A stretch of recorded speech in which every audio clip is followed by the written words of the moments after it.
Ask Tom on Home Show. Paul from Stagecoach, Texas, has a question about barn insulation.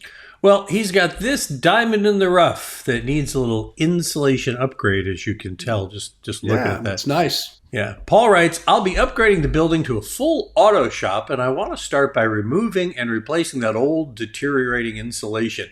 Do you have a recommendation for a type of insulation and, more importantly, a company in the Tomball Magnolia area that might be able to tackle that project?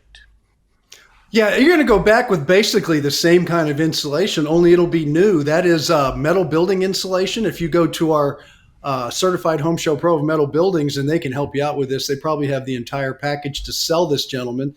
And that is the Mueller Steel Building, and the outlet up in Conroe would probably be closest to him.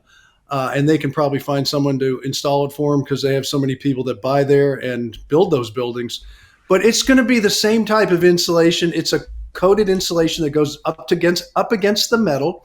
It keeps the metal from sweating. It's not an insulation to where you're going to air condition it and it's energy efficient on a home scale. But what it does is it keeps the metal from sweating and allows you to use an open metal building the way it should be used. And that is, you open it up and you have lots of airflow through there. Auto shop is fantastic. That's what they're for. And they'll do a nice, neat job, and it'll last a long time. Now, you normally say not to use foam, but I guess a metal building is the exception to the rule. Well, I'm sure they have foams that'll attach, but in most cases, it's an encased insulation like you see in the picture. It's got a vinyl on it. That's probably what you're going to see when you go to a metal building company. If someone preferred to spray foam on there and the foam is approved for adhesion to metal under super hot circumstances where it didn't let go, and that's what you have to be careful of, then it'll start peeling off. I don't really have a problem with that. When we get into cavity walls, like wood frame walls that you use in home construction, that's where the rules are totally different.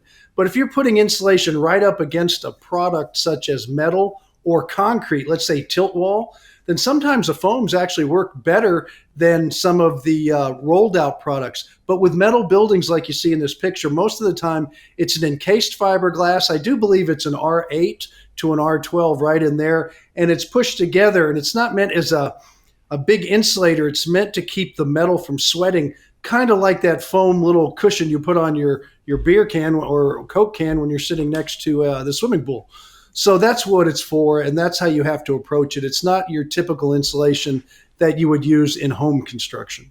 All right. You got a question for Tom? Go ahead and click on that blue Ask Tom button at HomeShowRadio.com and fill out this form and send it to us, and we will answer your question. We post a new one of these all the time at our YouTube page at Home Show for Home Show Radio, and of course at HomeShowRadio.com.